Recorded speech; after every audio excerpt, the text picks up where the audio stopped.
Hey friends, welcome back to my channel. So today I thought it was finally time for me to share with you my all-time favorite fantasy books. For some reason, I have never done a favorite fantasy video. I've done favorite romance, favorite horror, favorite thrillers, but despite the fact that fantasy is my favorite genre and my all-time favorite books are fantasy books, I have never done this video until now. So I have broken up these books into different categories.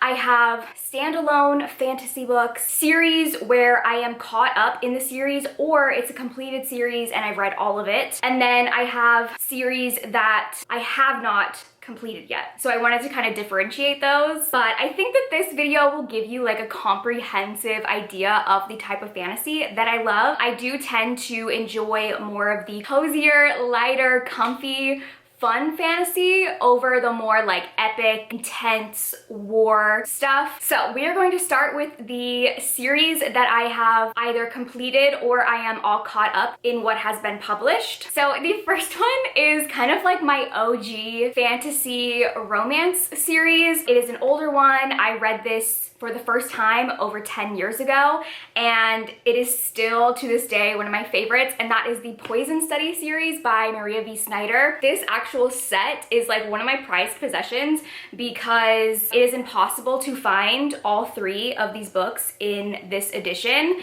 and somehow I lucked out and I found them all at a used bookstore, and I've been like holding on to them for dear life ever since. So this is the first trilogy in the Poison Study universe. As far as I know, there are 3 different trilogies, so 9 books total, but this is the original trilogy. This is the original that I love. I also feel like this is sort of the blueprint to modern day YA fantasy. So many of the tropes and plot lines from this series went on to inspire a lot of the most popular YA fantasy books.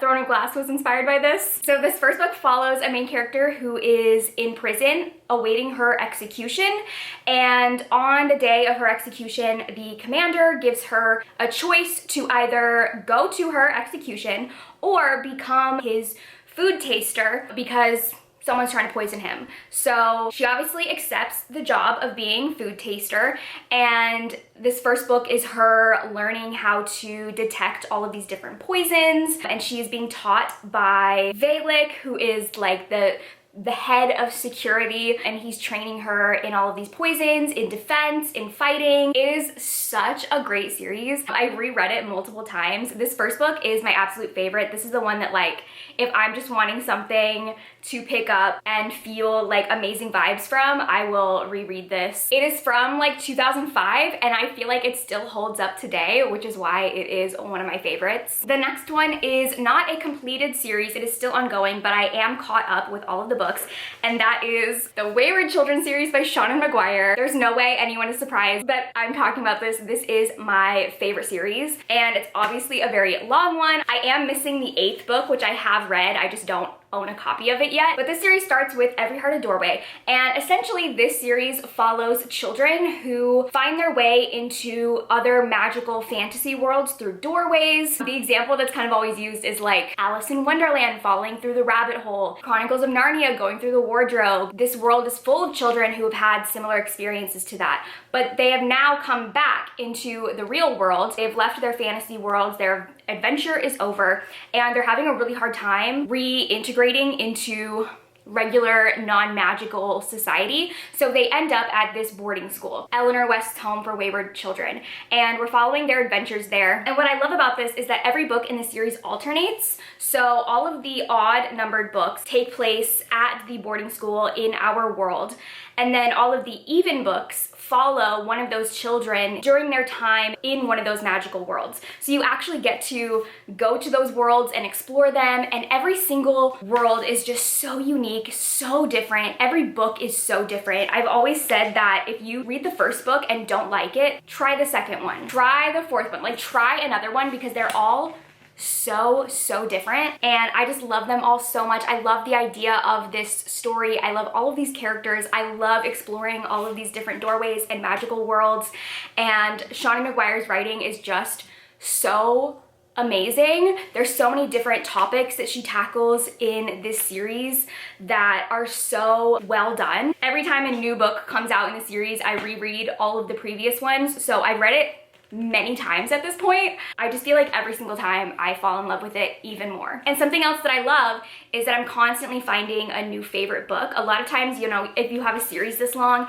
it will kind of peak at some point, but I feel like every single book just keeps getting better and better. If this ends up being like a 20, 30, 40 book series, I will be so happy. Okay, the next category we have is standalone fantasy, which is my personal favorite kind of fantasy. I just love a good standalone fantasy book. I'm typically not a big series girl, which I know is weird because some of my favorite books ever are very long series, as I just showed you, but I really love a book that is self-contained. To me, there's something that just feels so special about that. So this is the biggest category that I have. First two that we have are both by the same author, and that is Kingfisher. The first one is my favorite book that I read last year, and that is Sword Heart. This one is like a medium cozy fantasy book following this woman who is set to get a big inheritance, but her family is trying to steal that money from her. So they lock her in her bedroom until she agrees to marry her cousin so that he can get the inheritance. And so she decides she would rather die than marry her disgusting cousin, which, you know, fair. And there is this decorative sword on the wall, and she pulls it off in order to kill herself. And when she unsheaths it, a magical warrior who has been trapped inside the sword pops out. He is now magically bound to protect her and help her. So they spend this book journeying across the country, getting into a bunch of different shenanigans as he is protecting her life from different dangers. It is so fun. It is hilarious. The romance in here is so amazing. Slow burn, grumpy sunshine. If you like road trip stories where the characters are journeying to different places and sort of tackling obstacles as they go, I highly, highly recommend this one. Like I said, it was my favorite book that I read last year. And then the other Kingfisher book that I have is A Nettle and Bone. This one is more like a dark fairy tale following this girl who is the youngest of 3 princesses. And her 2 older sisters were both betrothed to another kingdom's prince. Her eldest sister married him and then mysteriously died. And then after that, the second sister married him and is now constantly exhibiting signs of abuse. And she knows that if she doesn't do something about this, her second sister is going to die, and then she's going to have to marry him and possibly die as well. So she sets out on a quest to break this curse that is protecting the prince so that she can kill him. The back says, this isn't the kind of fairy tale where the princess marries the prince. It's the one where she kills him. And along her adventure in her quest, she acquires a very quirky group of people, including a demon chicken. Yes, a chicken who's possessed by a demon. And they all help her on this adventure. It is really fun. The writing is so beautiful, very fairy tale-like. I'm just obsessed with T. Kingfisher's writing. I love everything from her. The next one is my favorite book of 2021. Was it 2021? No, 2020? I don't know, it was my favorite book the year that I read it. I cannot remember which year I read it.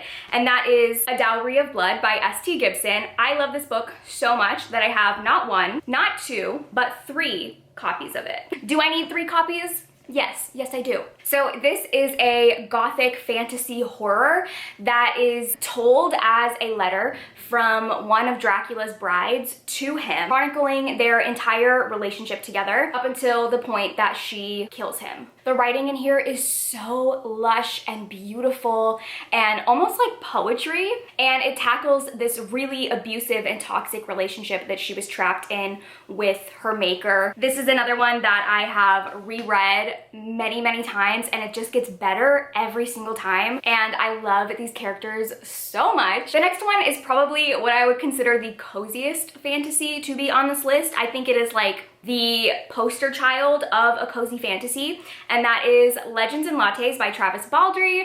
This is an amazing low stakes, cozy fantasy book following this orc warrior who has a dream of retiring and opening up a little coffee shop in this little town that has never heard of coffee before. And she finally gets the chance to do that. And this whole book is just about her and this coffee shop and trying to turn it into a thriving business with some really amazing characters, including a little mouse baker named Thimble. I've also read this one many times, and it is just the perfect book to read on like an afternoon where you want the most cozy, comforting feelings.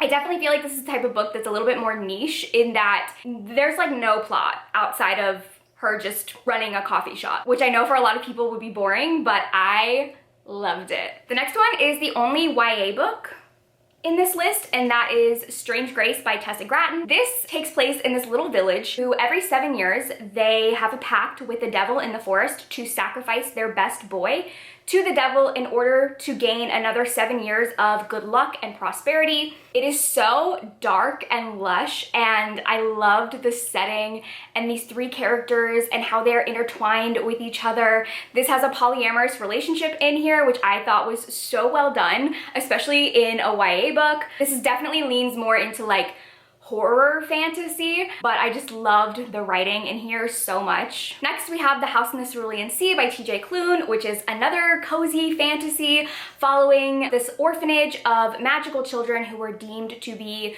too dangerous to be out in society. The main character is this man who is going there to sort of investigate exactly how dangerous they are and if they should keep the orphanage open, and he has a little romance with the master of the orphanage. This was a book I feel like I just read at the exact perfect time. I read this right at the start of the pandemic, March 2020, and it gave me all of the happy, warm, fuzzy feelings that I desperately needed at that time. And then the last standalone that I have is Spinning Silver by Naomi Novik. This is a historical fantasy book that really feels like a fairy tale. It is loosely based off of Rumpelstiltskin, about this girl who crosses paths with this winter fae and convinces him that she can turn silver into gold. There's sort of three different stories happening in here following three different daughters. I loved so much seeing how all of these stories ended up connecting and coming together. These girls kind of get wrapped up in this ancient war between a winter fae king and a fire demon. It was so beautiful. I really want to reread this book at some point. I read it a long time ago and I still think about it all the time. Okay, and then this last group are all fantasy series where I am not caught up in the series. So the first one that I have here, I actually just recently reread so I could finish this series, and that is Jade City by Fonda Lee. This is a fantasy world where like if you combined like old martial arts movies with the mafia and then made it fantasy, that is what this is. We're following a crime family who run this town and have control over the trade and distribution of this rare gem called jade that gives people enhanced abilities, speed, agility, strength, and there is now a war between the different family clans brewing, and it is just so great. What I love so much about this series are the characters. Each member of this family is just so interesting. I loved it the first time that I read it, like 5 years ago, and I loved it even more when I reread it. I cannot wait to continue with the series and finish it out. It is a trilogy that is completed. Then we have Ninth House by Leigh Bardugo, which I also just recently read. This is the first book in a dark academia fantasy series. I have not read the second book yet, but I put off reading this for so long because it was so hyped and I wasn't sure if I would like it, but I really ate my words with that one because I loved it, obsessed. This takes place at Yale, following these secret societies that all deal in magic, and the main character Alex joins Lethe House, which is sort of like the guardians of all of these magical secret societies that kind of make sure they're all following the rules and keep them in check. As she's there, she's investigating this murder that happened that she thinks is involved with one of these societies. It was so good. I loved Alex so much as a main character. Definitely one of my new favorite main characters, and I cannot wait to read Hellbent. Then we have The Fifth Season by N.K. Jemisin. This is the first book in the Broken Earth trilogy, and I have always considered this to be the perfect fantasy book. N.K. Jemisin is one of my favorite fantasy writers ever, and this is my favorite book from her. This is so hard to explain because it is a very complicated world, but it takes place in this fantasy world that has had multiple apocalyptic events. Like Spinning Silver, this is another story that has like 3 storylines going on that all end up connecting at some point, and I think that that is a storytelling technique that I really love. But I feel like this is a masterclass in writing. It is so incredible. I have been scared to finish off this trilogy because I just feel like this book was so perfect and like my expectations are way too high, but I do plan to reread this sometime this year and finish off the trilogy. This book has some of my favorite characters, and like I said, N.K. Jemisin's writing is just in a class of its own. And then the last book that I have here is Black Sun by Rebecca Roanhorse. This is such a fun fantasy book, also following 3 different characters and 3 different storylines. Oh my god, I'm really realizing that is something that I love. But this is in a world where the gods are gone, but this small religious faction are trying to resurrect a long dead god and sort of overturn the new religion that has formed in its absence. One of the main characters in here who was my favorite is a female pirate captain, and I was obsessed with her. And Rebecca Roanhorse is another one of my favorite fantasy writers. I've read 4 or 5 of her books and loved all of them, but this is definitely my favorite. So those were all of my favorite fantasy books. Definitely let me know in the comments, based on all of these books, if you have any recommendations for me, because I do feel like I have sort of specific taste when it comes to fantasy, and it's hard for me to find ones that I am like really going to love. Also, let me know, what is your favorite fantasy book of all time? Do you have a particular type of fantasy that you love? Clearly, I love more of the cozy fantasy, as well as fantasy with really lyrical and beautiful writing. Let me know which all-time favorites video I should do next. I'm thinking maybe sci-fi, but I will link my whole playlist down below with all of the other all-time favorite videos that I've done. Thank you guys for watching, and I will see you in my next video. Bye!